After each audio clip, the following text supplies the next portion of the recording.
Welcome back to the Drive Home Reviews podcast, where I review the movies that I have just seen as I'm driving home from the theater. And you know, as an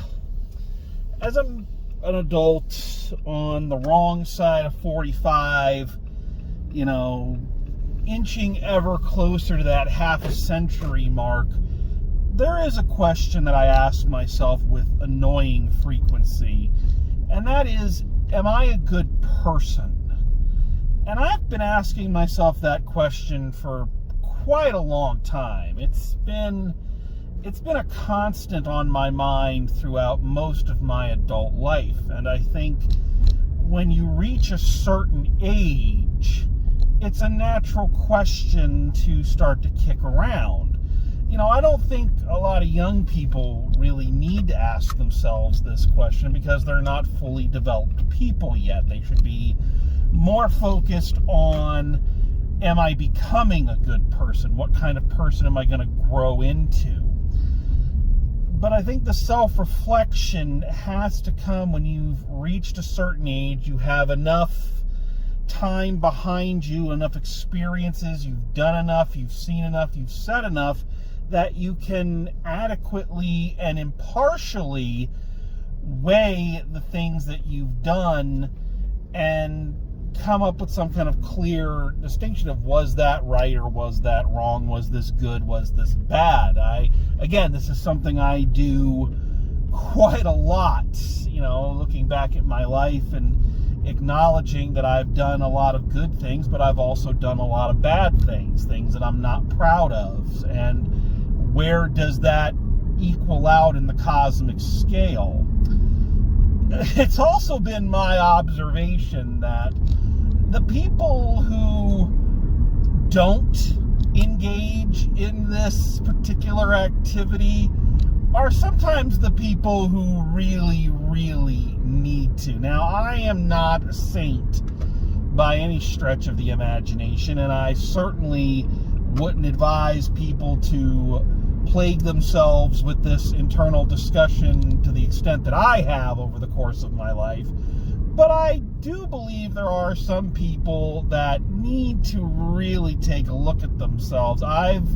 Over the past couple years, I've known more than a few people who say, oh, I just want to raise good humans, or when asked what their New Year's resolution is, oh, I want to read my Bible every day. And yet these same good humans and Bible readers don't seem to have a lot of issue with stabbing people in the back and scorching the ground if it means they get what they want. And I guarantee you, the only deep philosophical internal debate that keeps people like Donald Trump up at night is puzzlement over why nobody has nominated him for sainthood.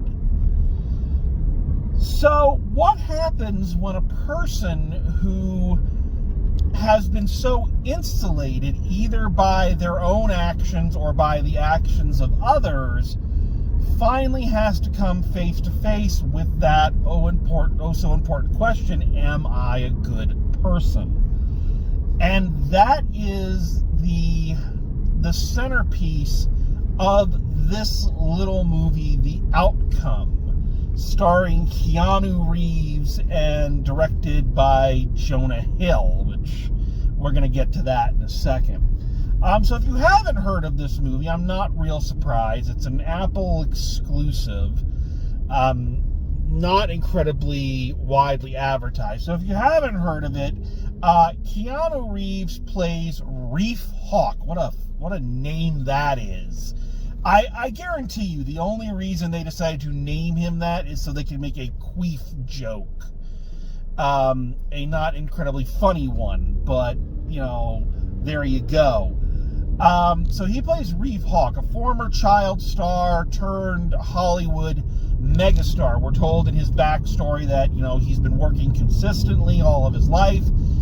He's beloved by the fans. He's won 2 Oscars. He's one of these people who has the reputation of just being the greatest guy ever. So interesting that it's played by Keanu Reeves, who actually does have a very positive reputation. You don't hear many people say anything bad about Keanu Reeves.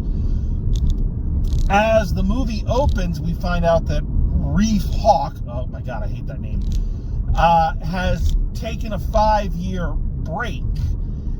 The story that he puts out there being that he just wanted a little vacation after working for so long, but we find out that the truth of the matter is that he took 5 years to recover from a pretty severe heroin addiction, which I don't think there's no such thing as a minor heroin addiction, and that he's on the brink of starting his comeback.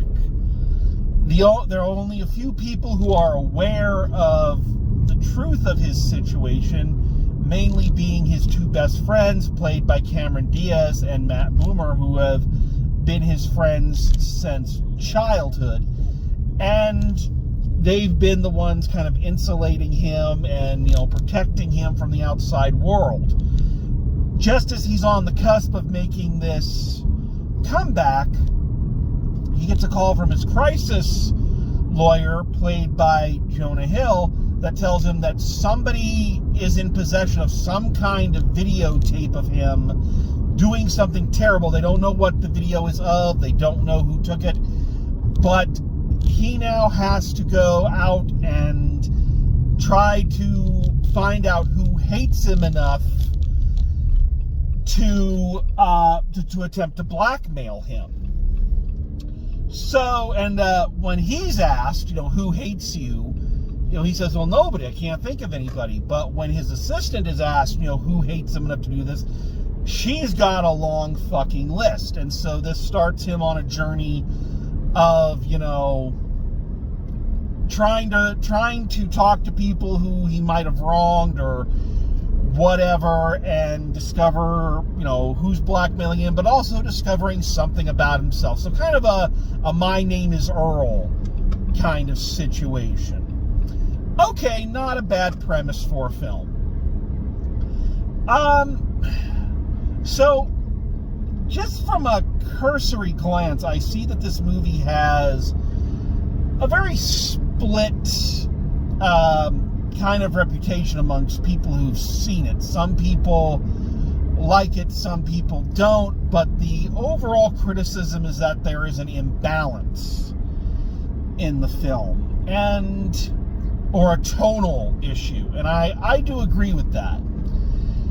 I think that there's a lot of good going on in this movie, but there's also a lot of bad, or not even so much bad, just wrong decisions that seem to be weighting it down. So let's start with the praise, because there is a lot that I want to praise about this movie, because I do think there are a lot of things that are done right.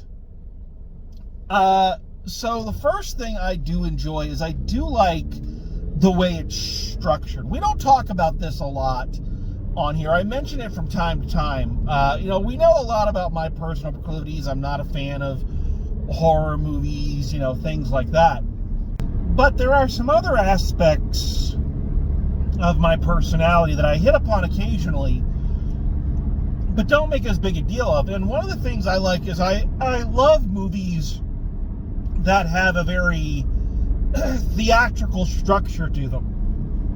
I'm trained in the theater. I'm trained as a theater director, as a theater actor, a playwright. So theater is the center of my world. And so when a screenplay has a very stage play structure to it, I dig that. I can really feel it, and it makes sense to me. And this one really does. Particularly, that was a lot of lees. Particularly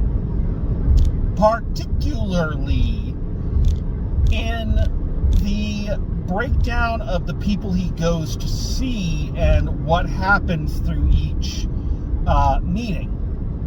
So even though he's given a long list of people to visit, he only goes and visits 3. He starts with his childhood manager, played by Martin Scorsese, and that interaction is more about Martin Scorsese talking about the way he's been treated by all of his clients, not necessarily just Keanu Reeves, but all of them. He even says, I know that if I do my job right, I'm the guy you outgrow and you have to go and find someone else.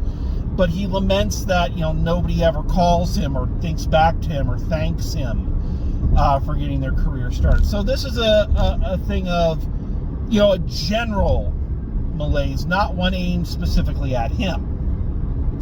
He then goes and has a meeting with his mother, played by Susan Lucci, who is making her own name as one of the Real Housewives of something. And they have a conversation that is a little bit more confrontational. And you see that while he has some accurate points and some real grievances, you also understand why she has real grievances and some real good points. But it's more of a balanced argument. You can definitely see both sides. But then he goes and talks to his former longtime girlfriend, played by Walker White, and she basically it's all on him, and basically tells him what it was like to be, what it was like to be treated the way I was by you, and how that felt, and what that did to me. And it's the first time he's really faced with, no, this is all you. The other ones you can kind of see, one is from a child growing up. We don't tend to appreciate the people who helped us early in life. That's very natural. The other is the conflict between a parent and a child, and you can see both sides. And this one is, no, this is you as an adult that did all of these things, and just, it's I think when he first has to truly confront that he is a bad person, or he has been a bad person. So I liked that that progression. I also love, this is something I really love about this movie. Again, as a theater person, I am a sucker for a great monologue. I love monologues, and it comes from years of having to find monologues and practice monologues, and you have to have a certain amount of monologues in your back pocket for auditions. And as a playwright, I usually write in monologues. I love a good monologue. And you do competitions, you do the American College Theater Festival, you do the Irene Ryan acting competition, you perform a monologue. I think the monologue, a really well written and a really well performed monologue, is like the purest form of acting in my opinion. And I love a good monologue, and this movie is chocked full of them. There are just so many great, well-written monologues performed by really talented actors. Walker White, who played his ex-girlfriend, really impresses me and stands out. And that's one of the names in this movie that I wasn't as familiar with, but man, does she tell a heartbreaking story. Martin Scorsese, who you don't think of as an actor. His claim to fame is being a director, even though he's been in movies. But damn, he has a great monologue. Also having great monologues, Matt Boomer and Cameron Diaz. Again, as Keanu Reeves' long-suffering friends. And, these people who have supported him. And I like what they do with these two characters to begin with, because in the early stages of the film, they look like your typical Hollywood hanger-oners, these very pretentious, very, silly, airheaded kind of people. You see them in 1,000 movies like this. And as the film goes on, you see that, no, there are real layers to these people, and, they've been put through it just as much as anybody else. A lot of times you forget that, the victims of abuse, domestic, emotional, people who have been close to people with drug or alcohol problems, that they are real victims and they've been through this. And they both have a great scene of challenging Keanu Reeves' character in his very egocentric view of the world and just saying, you don't think about what you did to us and what it was like to be there. And, they're the only ones that haven't abandoned him. And, both of them have really, really great moments in this. Cameron Diaz, I think, is having a very nice, quiet little career renaissance. She's not really jumping back in, but she's taking these parts that are very good for her and showing off why she was such a talent back in the 90s. I think she got pigeonholed into the Charlie's Angels role, the blonde bombshell and all that, and I don't think people really gave her the respect she deserved for how good of an actor she is. And I like that in the movies I've seen her in the last couple years, it feels like she is very much kind of coming back under her terms and is reminding people, no, I can act. Likewise, we haven't talked a lot about Keanu Reeves himself, because I feel like, honestly, in this kind of movie where a lot of people give great performances, I think Keanu Reeves kind of got robbed a little bit. And it's not to say that his performance is bad. It's not. It's a very good performance but a lot of it is reactionary. We see it through his reactions to other people. He doesn't really get a monologue. He doesn't get a moment to kind of stretch. All of his big moments are his reactions to what's going on around him, which fits the story. It's not a bad thing, but it does mean that his performance doesn't stand out as much as some of the others in this, which is a shame, because he's another one like Cameron Diaz who I think was a better actor than any of us gave him credit for. And I include myself in that. I was part of the Keanu Reeves is a terrible actor, running joke back in the late 90s. And yeah, I regret that because I think I was very wrong. So yeah, the performances and a lot of the writing of this are very, very good. I also like a lot of the things the film does and some of the social commentary that it offers. The idea of, the apology tour. You say something and all you have to do is post a video or something going, oh, I'm so sorry. And people automatically, oh, yay, how that affects your career. So you put on the show of apologizing without ever actually doing the work to apologize. So if you speculate about doing good, it's better than actually doing it? Apparently. I like that it also kind of hangs a lampshade on, the things that we will tolerate. So there's this scene where Jonah Hill gathers together the crisis team, all these different people to help Keanu Reeves out, depending on what it is on this video, what he might have done, basically covering all their bases. If he said the N-word, they have someone there who specializes in that. If he sexually harassed someone, they have someone there to handle that. And they're going around and they go to one and about what if he said something anti-Semitic? And they say, oh, well, being anti-Semitic, slandering a Jewish person or slandering the Jews, that actually doesn't really affect your career. In fact, it actually helps it in some cases. And great little commentary there. And yeah, what we will accept people apologizing for, or even more, what we as a cancel culture kind of civilization, what we'll go after and what we won't is fascinating, and it calls that out. So I think there's a lot of good going on in this movie. I really do. But Then nothing someone says before the word but really counts. But As I said at the beginning, I do agree with the criticism that this is a very unbalanced movie. And I think that a lot of this can be placed at the feet of director Jonah Hill.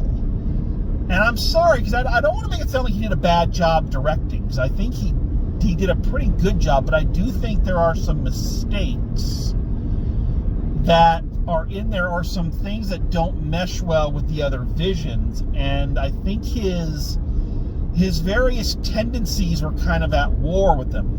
First of all, we have to talk about Jonah Hill himself in the movie. So first of all, he's doing his best David Cross impression, and I mean that literally. Like, he looks exactly like David Cross. That's who I thought it was at first, until I looked it up. It's like, oh shit, no, that's Jonah Hill. And I don't have a problem with character types. I don't have a problem with archetypes.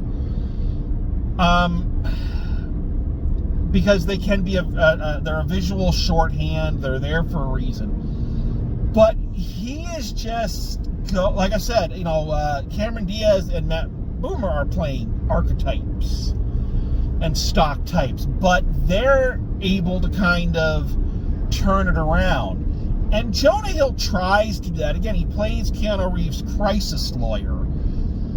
And he does get a pretty good scene in there, and we do see another side to him.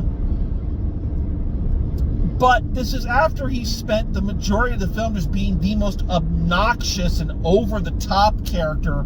Like, he's almost from a different fucking movie. It feels like he's in some bigger comedy and not this more subtle character piece. So when he has his sentimental moments, they're decent, but they don't hit as hard as the others because he's playing it too extreme. And again, I think that is a problem with actors, being in movies that they are directing, is that they don't have someone to really pull them back. His character feels very out of place with the rest of the movie. And then they throw in this thing where it turns out his son is in a wheelchair, and I'm not sure. I think that he has some form of disability. They're not clear on what. And I'm not sure what it's in there for. I think if I'm reading the rest of the themes of the film correctly, I think it's in there to show that even this guy, this crisis lawyer who defends bad people and gets them off on technicalities and shit, that even he has good parts, that nobody is all good or bad, that he loves his son and he treats his son well. I think that's what it's going for. But then at the end credits, they have this whole bit of showing all these pictures of him and his wife with their son, and it's like, wait, who is this movie about? It's too much. Likewise, I praise this movie for its social commentary, but I also have to slam it because in certain ways it does good social commentaries, but then in other ways it's just this, it's so fucking up on the soapbox about it, wanting to make sure that you get the message. They give this whole big monologue. This is one of the monologues that doesn't work as well, about victim culture and how all you have to do to be famous is be a victim.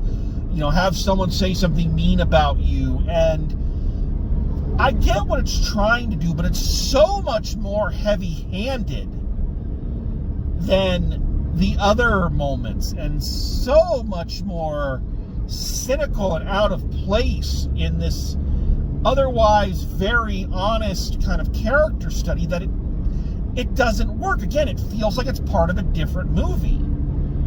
Likewise, this is another thing that jumped out at me. So again, Jonah Hill's playing a crisis lawyer, and the whole thing is that They take these people who have made fools of themselves or done bad things in public and rehabilitate their image. And all through his office, he has pictures of Kanye West and Kevin Spacey and the Clintons.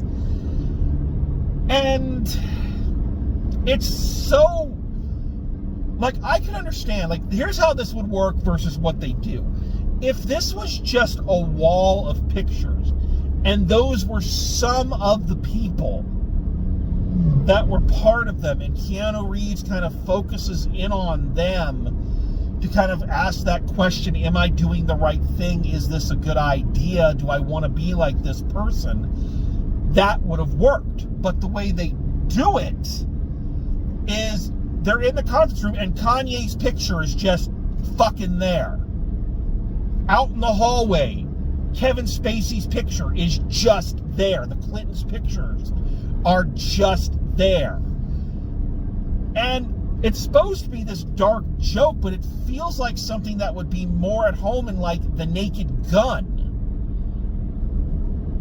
You know, I think that Jonah Hill gets in his way a bit too much, which is fair for, you know, first time or directors who are just kind of getting into it. I don't know if he's directed anything else prior to this. I don't think it was much if he has. And so I understand that, you know, we all have artistic ideas and big ideas that don't really function well in practice. And sometimes you need to be able to put it up there and then go, ooh, that's actually not great. But I think that there's just a lot of contradictory things in here that don't mesh well, and that's a shame, because I do think there are elements of this movie that are worthwhile and worth talking about and worth seeing, but there are other moments that I can understand why a lot of people have been very lukewarm on this, or downright, you know, mean-spirited and ripping it apart. So I find myself at a crossroads where I'm not sure where to land in terms of my opinion. Or I know what my opinion is, but I guess more in my recommendation to this movie to you as an audience. So my final grade, let's get that out of here. So my final grade on this, I am going to go with a B-. I'm being a little generous. There's parts of me that says I should go with a C+, and maybe in retrospect that's where I'll end up. But for right now, I'm going to say a B-, because I do think the parts that are good are really good, and the performances that are good are really good. And, you know, where the writing and directing is good, it's really good. And I don't feel enough like the bad stuff is enough to tarnish it. As a casual audience, I don't know how highly I can recommend it. If you are a student of acting, of writing, of directing, then yes, this is a film that I recommend you see. Because, as I said, these are some well-written, brilliantly performed monologues. There's a great structure, and I think from a directing standpoint, whether it's stage or screen directing, you can look at this and kind of see, okay, this is where the director's vision let them down, or this is where a smarter choice could have been made. So I do think there is value in watching this. If you're a fan of good writing and good acting, then I also say check this one out for those monologues. I think they're well worth it. So yeah, I don't know if that's helpful or not. This is a weird little duck of a movie. So it's natural, I think, that its response is also somewhat, But I didn't hate it. And the parts that I didn't like because I think everyone involved was capable of better. So I guess that's where I land on this film. So as always, I say watch it and judge for yourself. So alrighty, so I think that's about all I can really say about this one. So thank you for coming along. Thanks for listening to me ramble. And as always, drive safe, and I will see you at the movies.